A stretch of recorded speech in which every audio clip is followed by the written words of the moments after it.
Okay, so we are at our Q&A session. It's open questions. We get to ask and discuss anything that we like, any questions that we have. And I never set the topic. You guys get to set the topic. So, what's the question for tonight? Don't be shy. You can ask about anything you'd like. You don't have any questions? Of course you do. Okay, I start off for you. Alright, I have a question.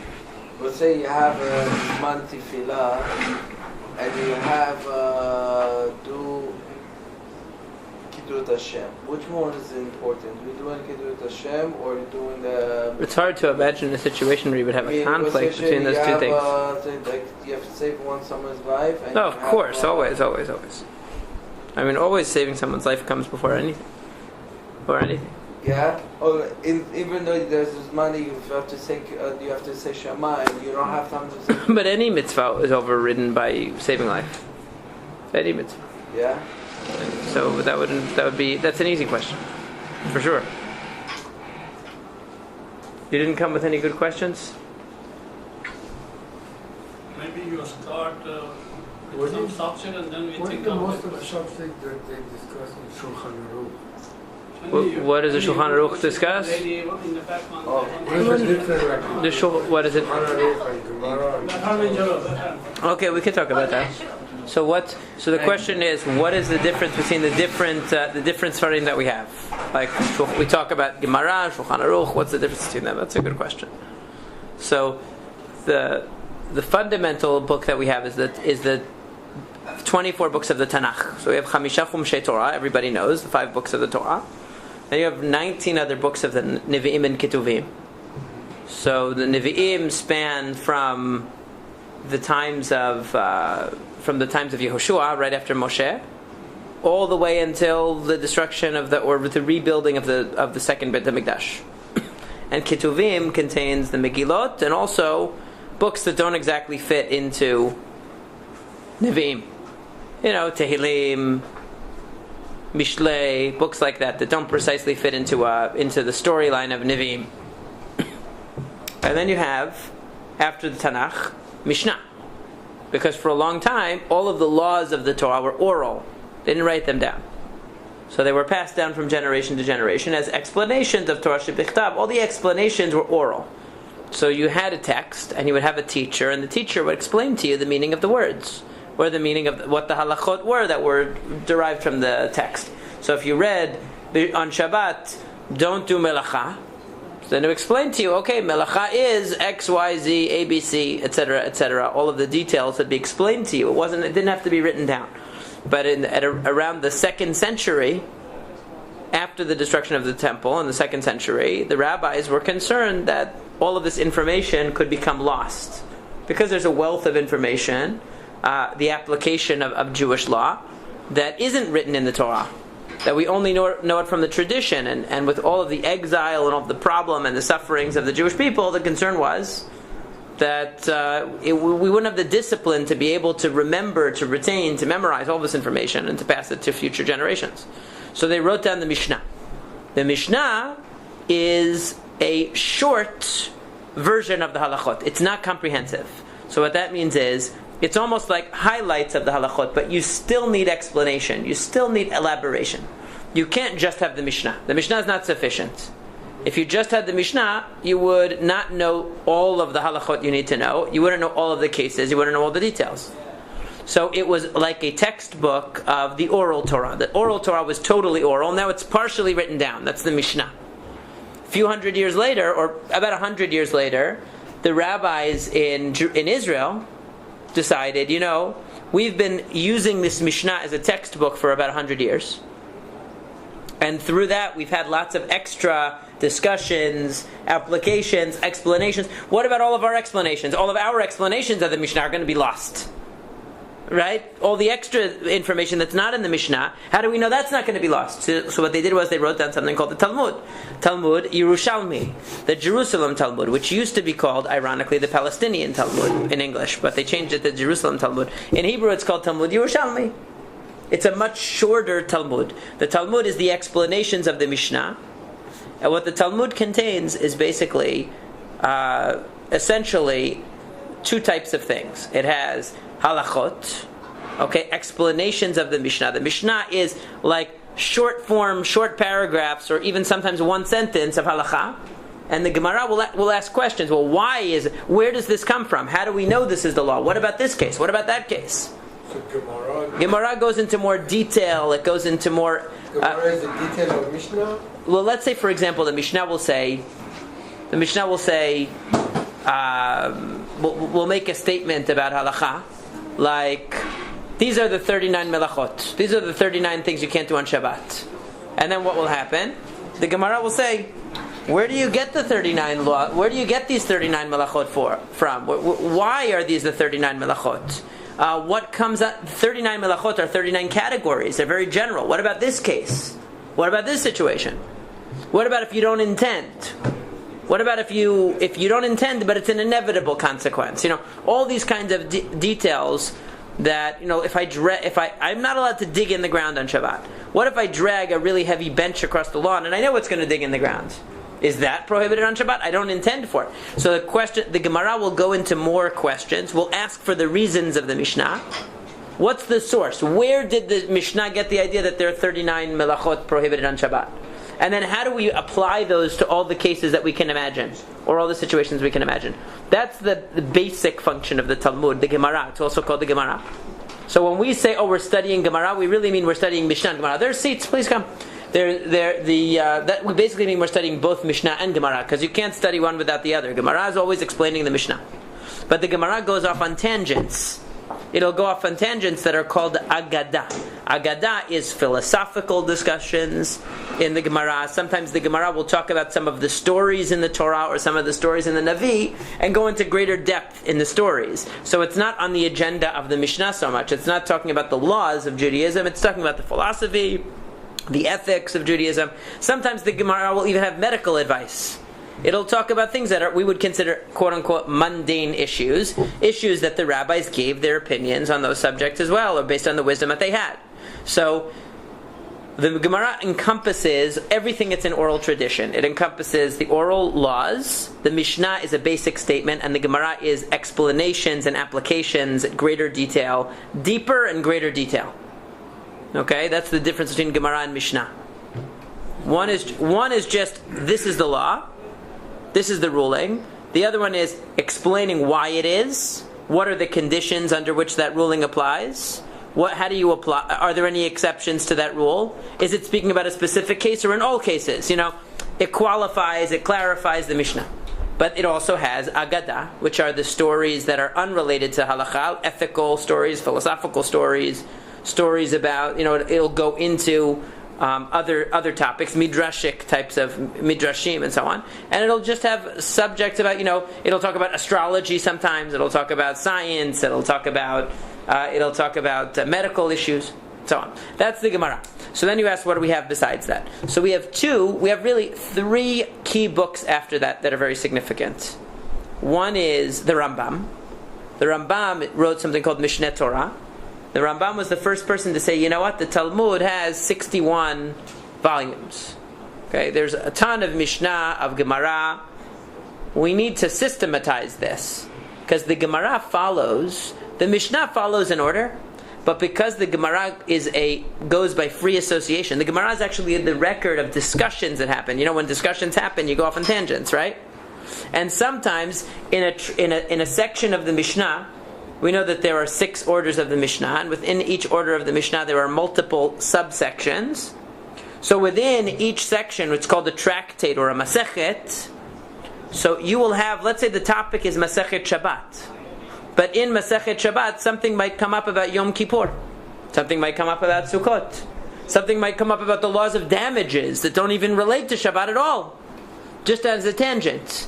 Because it was comparing a case of Hilchot Shabbat to a case of damages. So it came up. So in order to know the laws of the Torah in any one area, you have to know everything, because there's no rhyme or reason to the Gemara. It goes all over the place. So what the Rambam said was, I'm going to take all of this oral tradition and I'm going to put it in the form of a textbook. So you don't have to be an expert to understand it. So you don't have to have anyone explain it to you. Like the Mishnah and Gemara requires someone to explain it to you. I'm going to explain it to you. It's going to be like a textbook. You can open it to chapter 1 and it introduces, this is the law of Shabbat, these are the basic rules, these are the details, and it goes in order and it follows. It doesn't get distracted and it doesn't go on tangents. And it's like a perfect, it's an ideal educational format for a person who wants to read a book. Not for a person that you're going to teach me. I want to read the book. That's the Rambam. And the Rambam, what happened is he wrote, there are 14 volumes of the Mishneh Torah, and it covers all 613 mitzvot, and all of the explanations of those mitzvot, and all the rabbinic laws. Everything is in the Mishneh Torah. So how you get all these books? Like they all burned this book. How did they get all these books back? They only burned some copies. I mean, we have those books. Of course, the Mishneh Torah. We learn it all the time. Whenever we learn Rambam, we're learning Mishneh Torah. Those are the books that they burned, right? Just because they burned some manuscripts of it doesn't mean they burned the whole thing. There were plenty of manuscripts. So we still have it. These 14 volumes? When we open the Mishneh Torah, when we have a book, the Mishneh Torah, it actually has 14 volumes, 14 Sfarim inside one. Okay, so like the first book is called Sefer HaMadda, the book of knowledge. It talks about the fundamentals of Judaism, character traits, Talmud Torah, learning Torah, idolatry, teshuvah. So it has certain sections within it. The book of love of Hashem. Right, the first section is the Shema.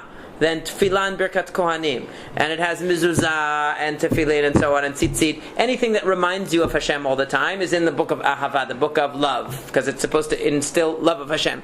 So each one of the books has a theme, and the mitzvot that relate to that theme are explained in that book, and they're explained in a systematic way, which means you don't have to know any laws in any other section to understand the laws in this section. Okay, everything is self-contained. That was the genius of the Rambam. Later, a few hundred years later, somebody named Yaakov Balaturim, who was the son of a very famous Rishon called the Rosh, Rabbeinu Asher. His son decided, there are many opinions and differences from the time of the Rambam. I'm going to write a code that includes all of the opinions and ideas, not just the Rambam, but all of the contemporaries of the Rambam who might have disagreed with him, because the Rambam only gives you his view on every halakha. He gives you, like the way a textbook for any textbook, introductory textbook in a field, doesn't tell you every possible theory about the field. It tells you that what you need to know to initiate you to the field. That's what the Rambam did. He didn't want to distract you with, some people say this, and some people say that, and some people say another thing. He wanted to give you one systematic presentation, and that's what he does. So the Tur says, no. I'm going to write a book called Arba'at Turim, which is going to differ from Harambam in a couple of ways. First of all, I'm going to include all of the opinions that existed from the times of the Geonim, which is the times of, let's say, the 8th or 9th century, all the way until my time. And he lived in the 14th century. And he said, secondly, I'm only going to deal with the halachot that apply today. The Rambam has all the laws of korbanot, all the laws of purity and impurity, all the laws of the Beit HaMikdash. We don't need those today. So the Tur said, I'm not going to put those in. And I'm going to divide, instead of 14 books, I'm only going to have 4 books. Already you're getting more for your money, right? Less books, and you get to learn all of the halachot you need to know. What are the 4 books?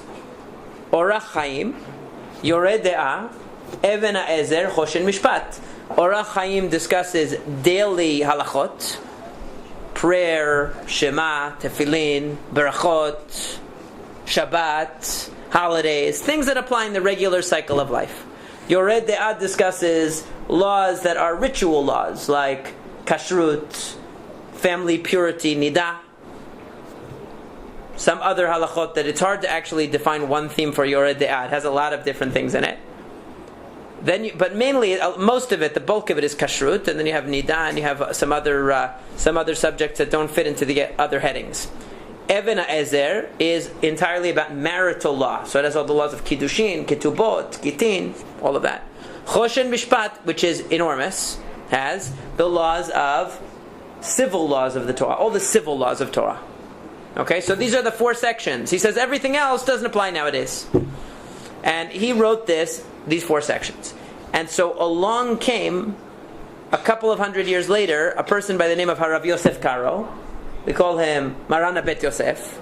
he wrote a commentary on the Tur called the Bet Yosef. The Bet Yosef. And he said, why did I want to write this? The same reason why the Tur wanted to write his book. He wanted to write his book because he said there are too many different opinions since the time of Harambam, and we really need to whittle this down to a user-friendly format. There's too much information. The Bet Yosef said, well, we have the same problem. Since the time of the Tur, too much information, too many opinions, and it's not Sephardic enough. So I'm gonna work this out. I'm gonna do it myself.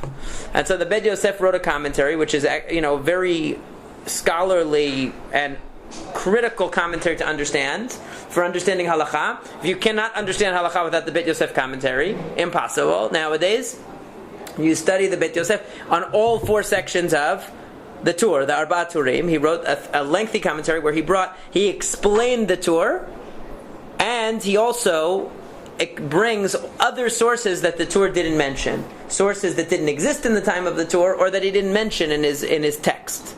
Okay?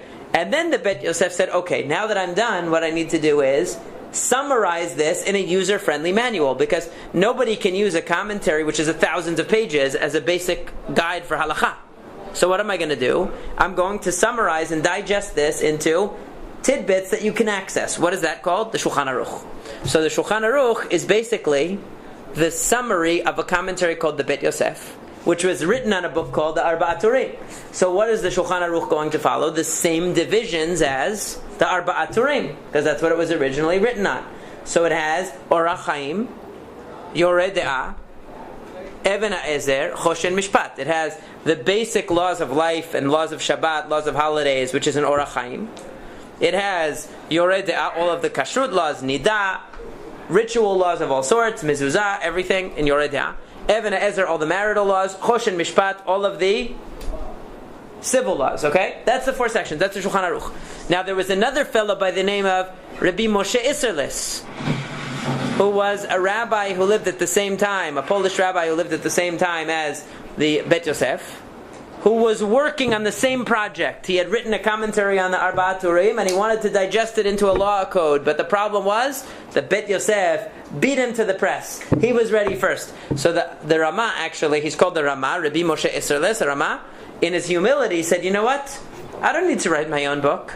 I'm just going to write my book as glosses on the Shulchan Aruch. So what you find in the Shulchan Aruch is, in a way, 2 books. It's the words of the Bet Yosef, which is the conclusions from his very lengthy commentary. Sometimes a commentary of 5-10 pages can be summarized in 1 halakha, because he's analyzing all the sources, all the background. And remember, all of halakha begins where? It begins in the Talmud. And then the commentaries on the Talmud, all of the medieval commentaries and the Geonim and everything that came all the way down to the Rambam, and everybody who was a contemporary of the Rambam, and then the Tur. So you have tons of material to analyze for any one given halakha. It has a history behind it.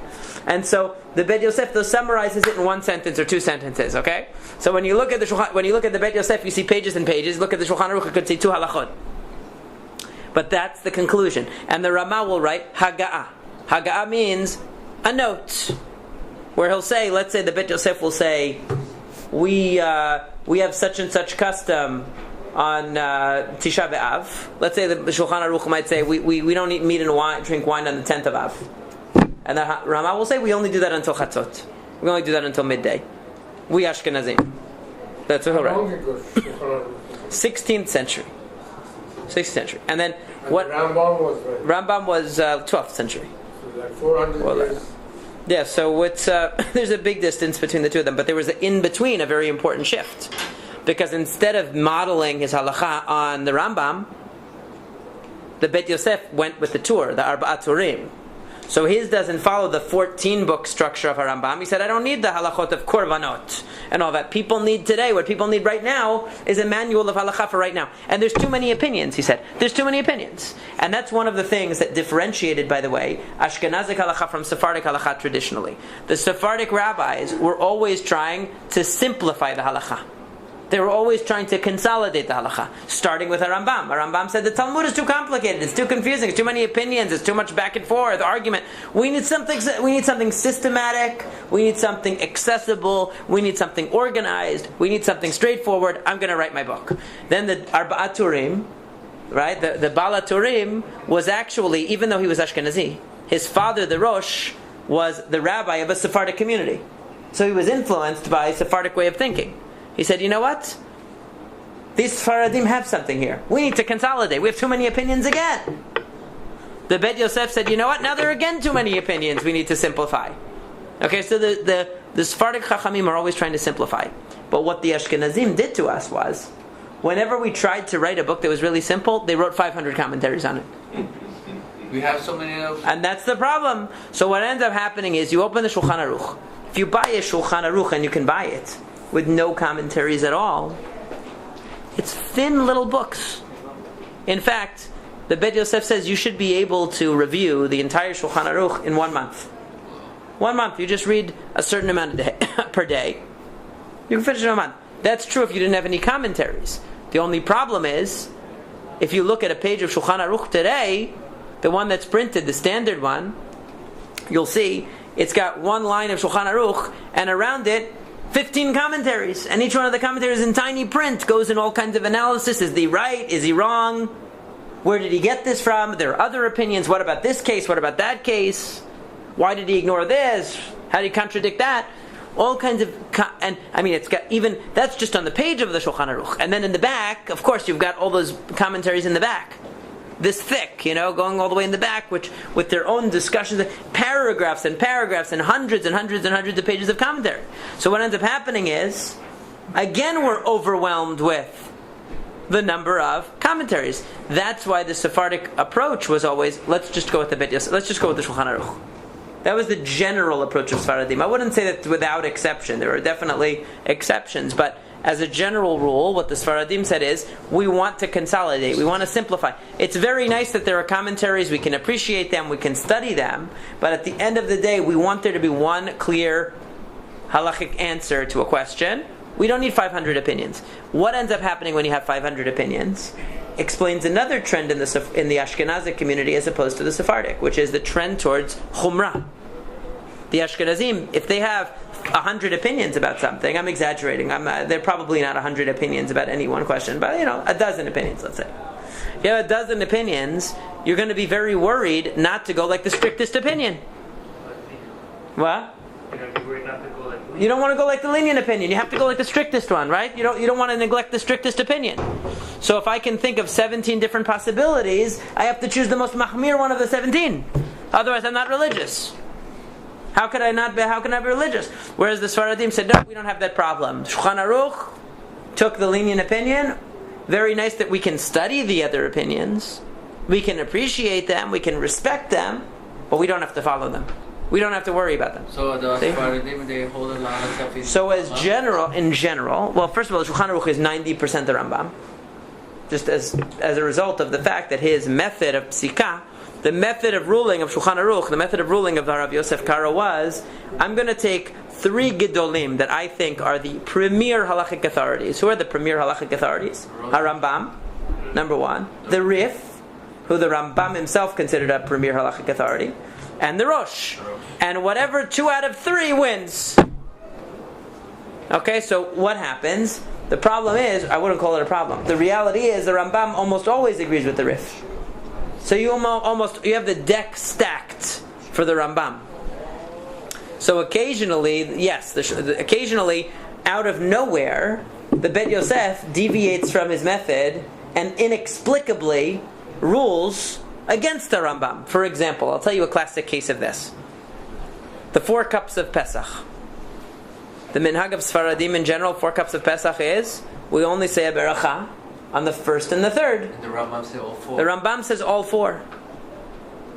Right? And yet we do the first and third. Like Ashkenazim. In fact, Ashkenazim, right, the Ashkenazim follow HaRambam. And the Sfaradim, you know where they get the first and third? From the Balei HaTosafot. From the Ashkenazim. Why did the Bet Yosef decide to go against the Rambam? Because he said, Safek berachot lahakel. I don't want to tell people to say a beracha if we're not sure.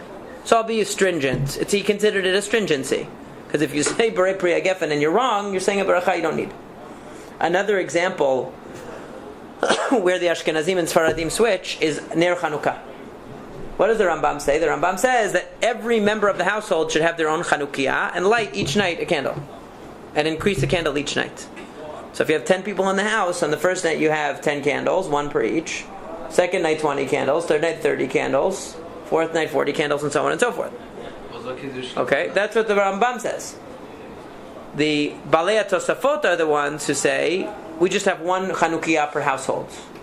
One Chanukiah per household, and in general that's the Sephardic custom, and the Ashkenazim are the ones that have the multiple Chanukiyot. So there are two cases, very famous cases in Halacha. Those are the two that I can think of that are both very famous. What about that? Kiddush Lavanah. Rambam is only doesn't hold for 7 days. He only on the first day, second day. Right, that's true. That's true. But even Sfaradim hold that you really could do that. They're just following, You're too lazy. Yeah. They're just giving more time. But it's not that they hold that it's wrong. In this case, they actually switch. So, but you're right. That's another case. I mean, in general, the Sfaradim have leniency because they are being more conservative, with a small c, of course, conservative about halacha, meaning not allowing a proliferation of opinions, saying we're committed to the opinion that was established 400 years ago, prevents you from being embroiled in subsequent arguments, debates, questions that come up and that end up always being resolved in the direction of stringency, because you already have the answer. That way we follow the Shulchan Aruch. So that's why, in general, it's not always the case. In general, in the laws of kashrut, we're more lenient. In the laws of nidah, we're more lenient. In the laws of Shabbat, we're more lenient. Why is that? It's not because Sfaradim like to be lenient. It's because they decided to go like the early halachic tradition and not to add anything onto it. And usually the stringencies of the Ashkenazim are additional chumrot that caked on over time because they allowed the halachat to continue evolving and for their customs to continue to be added. For example, the Baal HaTurim that we talked about, he was Ashkenazi. He says in the 14th century that the idea of not eating kitniyot on Pesach is a minhag shtut. That's what he says. What a silly minhag to do that. Nowadays, chas v'chalila that Ashkenazi will eat kitniyot. God forbid. Of course you have to. You're not religious if you don't do that. But wait a second. A premier authority of only a few hundred years ago said that it's shtuyot to do that. The premier authority. Doesn't matter. So what happens? Things evolved. Communities changed. People raised questions and they ruled in a stringent way, and stringency increased and snowballed until they had many, many more halachot than originally were there. So this is the reason why Sfaradim have ended up having a simpler halacha. There's a reason for this also philosophically in the Sephardic community why that happened, which is that Sfaradim believe that halacha has a purpose to it. In other words, halacha has a framework. It's not the end all and be all of religion. Halacha is a major part, but only a part of Judaism. There's more to Judaism than halacha. There's studying the ideas behind the mitzvot. There's studying the philosophy of Torah. There's machshava, hashkafa. There's poetry. Many of the Sephardic rabbis wrote poetry. They wrote philosophical works. They wrote profound commentaries on Tanakh. They wrote all of these great things because they believe that halacha is important because you need to know how to live your life correctly according to the mitzvot. But that's not the goal, the practical part of the Torah. In other words, the analysis of what the correct halacha is one thing that you need to do. But it's not endless. It has an end to it. The end is when you reach the conclusion. When you reach a conclusion, then you move on to the other things. The other things are also Torah, but they're advanced Torah. In other words, once you know all of the halachot, now you go for what's the reason behind the halachot. What are the deeper philosophical messages of the mitzvot? How does that connect to the bigger picture of the universe? You can keep going and going and going to bigger and bigger questions. But in the Ashkenazi world, their whole realm was halacha. All of the writings of the Ashkenazim, 99% let's say, revolved around halacha and the details of halacha. Almost all the literature, nearly all the literature that comes out of Ashkenazic sources from medieval times onward is about halacha and about Talmud. And about going back and forth, interpreting the Talmud, interpreting the halacha, asking questions about the halacha, arguing about the conclusions of the halacha, coming up with novel ideas in the halacha. That's all Ashkenazic work. Whereas the Sfaradim said, okay, I'm done with my study of halacha. Now I know the answers to all the questions I need to know. Now let's move on to what's the deeper meaning of all of this? What's the message of it? let's go back to the Tanakh now and unearth the more profound concepts that are hiding behind all of this halacha and that it's trying to bring me to. Okay, so that's the difference in mentality between Sfaradim and Ashkenazim, and that's why the Sfaradim always said, let's try to curtail the halacha. In other words, limit it, come to conclusions, and simplify it, so that it's not an end in itself. Otherwise, it's endless to discuss the halacha. And the Rambam gives a beautiful metaphor for this at the end of Moreh Nevuchim, very famous metaphor at the end of the Guide for the Perplexed. He says that somebody who spends all their days studying the halacha is like a person who walks around and around the palace of the king but never finds the door to go in. Meaning he found the direction to get there, but he never moves to the next level. He's just going around and around in circles around the palace, but he doesn't enter. Because there's a higher level of cognition that brings you closer to Hashem, and he's missing out on that. And so that's why... What is that? What the Rambam says is, there are two realms of Torah. There's something called Davar Katan, Davar Gadol. Actually, it's not the Rambam. It's the Gemara Masechet Sukkah. It says, Davar Katan, Havayot Abaye v'Rava.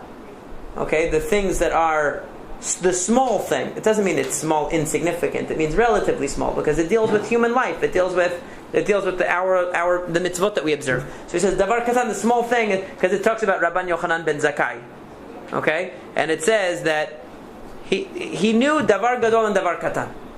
Okay, Davar Katan is the halacha. Davar Gadol zeh Maseh Merkava. Okay, this is the vision of the chariot, and what the Mishnah talks about in Masechet Chagiga about Maaseh Bereshit, the secrets of creation, Maaseh Merkava, the secrets of the chariot. That means understanding the deeper secrets of Hashem's creation of the world. The chariot is understanding Malachim, angels, and the spiritual realms, and all these things. The things that Mekubalim are basically focused on. The fundamental difference between, let's say, Harambam and the Mekubalim is not whether or not the study of those esoteric subjects is the ultimate goal. Everybody agrees that the study of esoteric subjects is the ultimate goal. That's what brings you to the highest level of understanding. The only question is, what's the way to get there? Is it through Kabbalah or is it through another way? But everybody agrees that those subjects are the ultimate subjects. If you think that learning the Hilchot Muktzeh is the ultimate secrets of the Torah, that's not. It's important to learn it. You have to learn it. You have to know it. Of course.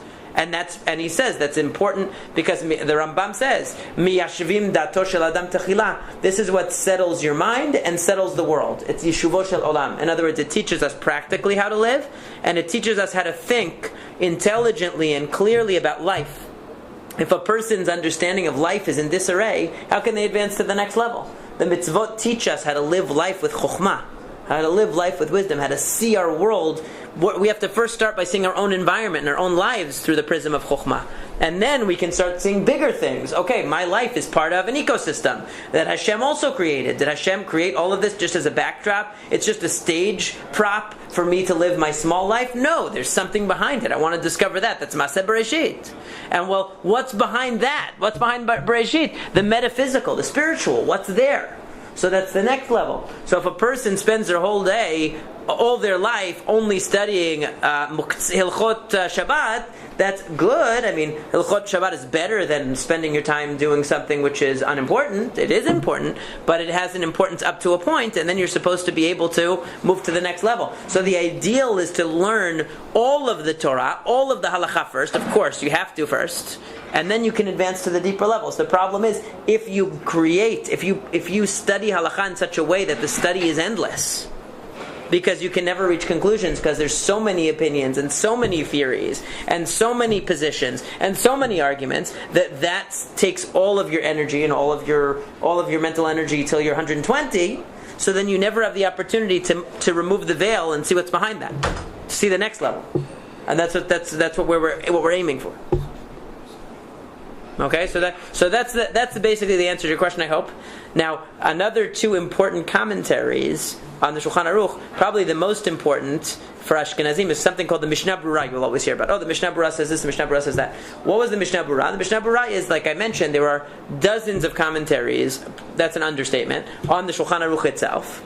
And so the Ashkenazim even had a problem. They had too many commentaries. Nobody had the time to learn all these commentaries. You look at them, it would take a lifetime to learn all these commentaries. It's so vast. So what happened? Somebody called the Chafetz Chaim Rabbi Yisrael Meir Kagan was his name. You've heard of the Chafetz Chaim, right? Everyone's heard of the Chafetz Chaim. He said, you know what? I want to at least take Orach Chaim, at least that first section of Shulchan Aruch that's very practical, and I'm going to write a comment. I'm going to go through all these sources for people, and I am going to summarize them and give a conclusion for each question of halacha. And that's what he does. And because he did that, his Sefer was written and published at the end of the 19th century. Coming into the 20th century, it started to become popular. Nowadays, it's like gospel truth for Ashkenazim. Pretty much, they follow the Mishnah Berurah very, very, very closely. In general, in the yeshivish, in the modern Orthodox and right-wing Orthodox world, that's very commonly followed. There are some other Sifrei Poskim that they follow too, but the Mishnah Berurah is at the center of most Ashkenazic halacha today, because they too were overwhelmed after a while with the amount of opinions that they had to handle, and they needed to consolidate. So they came around to the same kind of thinking as the Sfaradim, except that the method of ruling of the Mishnah Berurah is a different style than the Sephardic way. The Sephardic way was, let's go back to the authorities who are the fundamental authorities and make the ruling based on the fundamental authorities. The Mishnah Berurah's approach is, okay, 99 opinions say no, 100 opinions say yes. Well, 100 against 99, 100 wins. But if you want to be stringent, that's even better, because there are 99 opinions who say no. That's kind of the approach of the Mishnah Berurah in a nutshell. But even the Ashkenazim needed a bottom line. They needed a bottom line for the halacha, and that's what they got. So let me get this straight. The Shulchan Aruch was the first one. He was not the first one. I mean, he came later after the tour, then in the Beit Yosef, then Shulchan Aruch. So after the Rama came in with the halacha, so then the Sfaradim, not today, we were a lot of them were going according to Rama also, right? So in some things, some things that relate to minhagim. So the Sfaradim, the general rule is like, for example, the Beit Yosef says, the Shulchan Aruch says, you have to do yichud at a wedding. But many Middle Eastern Sfaradim didn't do yichud at a wedding. It wasn't done. Okay, or the Nusach HaBaracha, the text of the Baracha of Kiddushin, according to the Beit Yosef, is Mekadesh Yisrael, not Mekadesh Yisrael al Yidei Chuppah v'Kiddushin. It's the Rambam's version. Now, Sfaradim don't say that, even though it's written in the Shulchan Aruch. Sfaradim don't do Yichud, even though it's written in the Shulchan Aruch. So the reason Chacham Ovadia says, and I think it's true, is because in certain areas the minhag predated the Shulchan Aruch. So even though the Shulchan Aruch says XYZ is the halacha according to his theory, the custom was already established not to do that. Why didn't they do Yichud? I have a theory. Well, Rama wasn't there that time. That's what we disagree with the Rama is saying the minhag of Ashkenazim. The Beit Yosef is not saying a minhag of his community. He's saying what he thinks the right halacha is. So sometimes it happened to be that the custom in Sephardic community was already different. So for example, the Rama says that they considered chuppah holding the canopy over the bride and groom. Whereas the Beit Yosef says, no, chuppah, the definition of chuppah, the actual completion of marriage, is yichud, going into the private room. Okay? So Chacham Ovadia says the custom of Sfaradim for hundreds of years was to follow what the Rama says, and just to have a chuppah and not to go to yichud. So why don't they follow the Beit Yosef? Because that custom already existed. Why did the custom exist against yichud? I have a theory. Because especially in Arab countries, they would go overboard when they went in the yichud. In other words, they would do inappropriate things. They would, because that's what the Arabs did. That they would go into private room and they would consummate the marriage, at the wedding, and do all kinds of other things that were not immodest. That were immodest, let's say, for the wedding. So they didn't want that to become, and then they would start dancing with the cloth from the room of the, it was just all kinds of minhagim that came from the Arabs. So they didn't want that. So they put a stop to that custom of yichud because they didn't want people to go overboard. And that was the established custom to differentiate them probably from the Arabs. And so they didn't follow, let's say, what the Rambam said because they had other concerns. Did you have a question? I'm sorry, you had your hand. Yeah, what's the difference between a Mishnah and a Braita? Like, why weren't the Braitas included in the Mishnah? Okay, so the Mishnah was written by Rabbi Yehuda Nasi.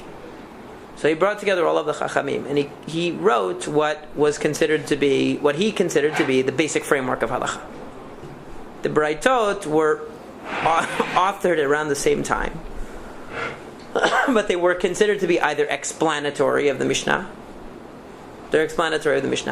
or peripheral in some way to the Mishnah.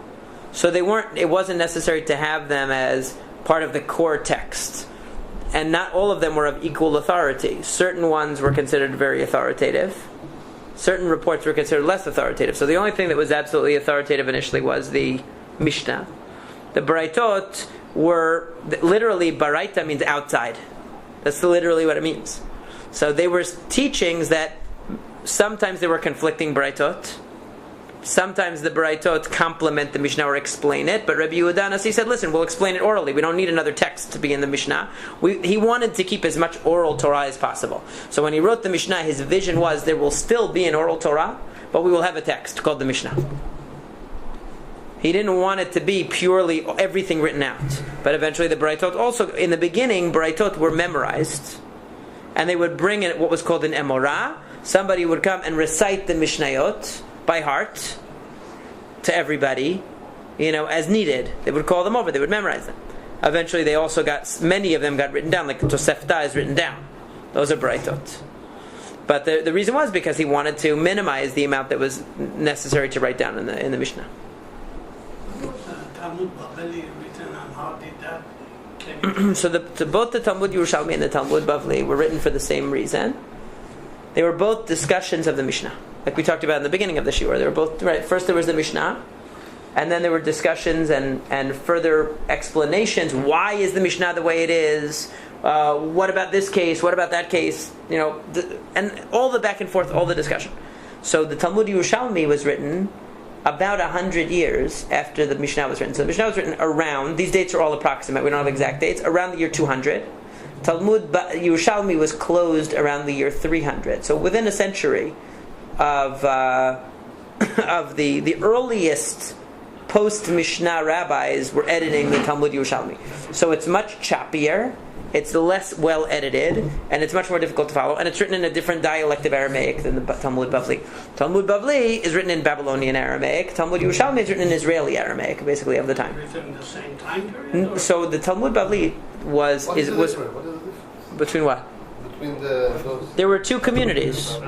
So they were all using the same Mishnah, but they were having their own discussions in their own yeshivot. So the discussions in the yeshivot in what was called the Palestinian Talmud at one time, right? When the Talmud Yerushalmi they were recorded in Talmud Yerushalmi, the discussions there. But these discussions happened only within a century, and there wasn't enough time to edit, and there was a lot more persecution and problems for the Jews living in Israel. So they just didn't have the luxury of coming up with a master work like the Talmud Bavli. The Talmud Bavli was formed and edited over 300 years. So it was closed around the year 500, and even then there was still editorial work done in subsequent centuries by rabbis known as the Savoraim. Savoraim are the rabbis who came after the Amoraim, who were before the Geonim, in between the Geonim and the end of the Talmud, Ravinan, Ravashi. There were rabbis in the in-between gap that we don't even know their names, who were involved also in adding and editing and clarifying things. So the Talmud Bavli was the beneficiary of hundreds of years of editing. That's why it's so smooth and so well put together relative to Talmud Yerushalmi, which is very choppy and harder to follow. So the Talmud Bavli, though, is the same thing. It's the explanations of the Talmud, the explanations of the Mishnah. But it's the explanation of the Mishnah over centuries, refined and edited over centuries. So sometimes you'll have a question raised in the Gemara, and we're disconnected from the history of Talmud, so we don't realize it. But sometimes you have a question raised in the Gemara, and the rabbi answering it lived 100 years later. So they lived with the question for 100 years. The rabbi answered it, and they're like, you'll have a discussion. It sounds like a debate, but actually it's an artificially constructed debate, because the rabbi asking, the rabbi answering, and the rabbi resolving didn't even live in the same time. But the point is that the editors were able to show you the development of the discussion. There was a question that was asked, and nobody really had an answer, and then somebody came and said, hey, here's the answer. And somebody maybe challenged it. They didn't all have to live at the same time. From our perspective, it's not so critical to know when they lived. They were all part of the same discussion. They were all part of the same conversation. And it got recorded in the same Talmud. And this Talmud was the last time that the Jewish people had one national, universally recognized body of Chachamim, who were deciding halacha, which is why it is sof hora'ah, we say. The end of any new halachot or new halachic conclusions is the Talmud Bavli. It was the last one, because the Talmud Yerushalmi was already done, and the rabbis in Israel would come back and forth from Babylonia all the time. The rabbis of Babylonia were aware of the positions of the rabbis of Israel. They had the final word on what the halacha was. After the closing of the Talmud, the Jews were dispersed all over the world. They never had a centralized Bet Din who had the authority or the caliber of the Bet Din of the rabbinic community at the time of the Talmud Bavli. So that's why no halachot could be changed or revised or added or subtracted after the closing of a Talmud. All we could do was analyze and apply the conclusions of the Talmud. In the future, when the Bet Din comes back, when the Mashiach comes and there's a Sanhedrin, the Chachamim will again have the freedom to to continue the conversation of the Talmud Bavli. They can continue the conversation. It's just that now we don't have the authority to do that because we're in the Galut. Did you have one more question that we can conclude because we're kids? One last. Go ahead. Do we use the Talmud Yerushalmi for anything, or is it any coming to halacha at all? I would say this: there are certain Rishonim, certain authorities who use it more than others. It does come into halacha. There are certain halachot that actually only appear in Talmud Yerushalmi. I'll give you one. Nobody here eats matzah on Erev Pesach. On Erev Pesach, we don't eat matzah. You can't eat chametz and you can't eat matzah. The only place the halacha is recorded that you can't eat matzah on Erev Pesach is in Talmud Yerushalmi. It's missing from the book. It doesn't mention in the Bavli. Doesn't talk about it. The other place, another halacha that's mentioned only where we follow the Yerushalmi is, the Yerushalmi says that if Purim falls on a Friday, such that in Jerusalem Purim is on Shabbat, that the way you observe Purim in Yerushalayim is, you read the Megillah on Friday, you read the Torah reading of Purim on Shabbat, and you say Al Nisim on Shabbat, which is the actual 15th of Adar, and you have the meal on Sunday. That's the way it's practiced in Jerusalem today. It's called Purim Mishulash, and that's from the Yerushalmi. So the Rambam and the Geonim and the Sephardic rabbis typically drew from Talmud Yerushalmi and accorded it much more value and centrality than the Ashkenazic Rishonim. However, the Rashi will quote the Yerushalmi, and Tosafot will quote the Yerushalmi. They do quote the Yerushalmi, and in particular, actually, the Rashba quotes the Yerushalmi a lot. So certain authorities do quote the Yerushalmi more than others. The Bavli was accorded more weight because it was the final word, but the Yerushalmi does play a role in halacha, and there are many. The more halacha you learn, the more halachot you discover are from the Yerushalmi, brought in by the Rishonim, by the post-Talmudic commentaries from the Yerushalmi who are studying the Bavli and say, well, that's very good from the Bavli, but there's also this halacha in the Yerushalmi that we follow. Also, they were tifling on for Shachrit for Tisha B'Av. That's not mentioned in either Talmud. What about the Havdalah? We have to sit down also. That's not mentioned in the Talmud. That's a later minhagim. Right? Not that I know of. No. But so the Yerushalmi does play a role. You find it. You do find it. What about tifling with wearing on for Tisha B'Av in the morning? It doesn't mention it. In Yerushalayim, not everywhere. That's true, but that's not because of Talmud Yerushalmi. That's because the minhag of Yerushalayim is to follow the Mekubalim, not the Shulchan Aruch. The Shulchan Aruch says no tefillin in the morning, and the Mekubalim says... Yeah. Sure. In Mishnah or Mishnah Torah, do they in detail tell how tefillin is supposed to be made? The Mishnah, very interestingly, doesn't give any halachot at all about how to make tefillin or how to make tzitzit. The Rambam says because these things were known to everybody by oral tradition, they didn't need to. Everybody knew it. It was a living tradition that nobody needed you to write that down. So it didn't have to be mentioned. Everybody knew what tzitzit was, what tefillin was. They knew how to make it. The Rambam has a very detailed discussion of how to make tefillin. The Rambam in the Mishneh Torah gives exactly how to make it. So how did we come with this confusion that Rashi... about that. So that's a whole long discussion. But and it's not really just Rashi and Rabbeinu Tam. That whole discussion started with the Geonim. and probably even before that, and it has to do with a very difficult girsaot, very difficult texts in the Talmud itself that describes the order of the parashiot that are vague and confusing, and most likely it seems like this machloket might have existed even in the times of Bayit Sheni. Even because when they did an excavation, they found tefillin of both. They found both orders, so it seems like this machloket predated Rashi and Rabbeinu Tam by hundreds of years, hundreds and hundreds of years, 1,500 years. So this, and you see it reflected in the Talmud. If you study the Sugyot of the Talmud, there's a vagueness to the way that it's presented that you could see that this issue either already was being discussed or they were leaving it open deliberately, because it was something that was not completely clear. So, but it's a good question. Okay, maybe we can talk about that another time. Thank you.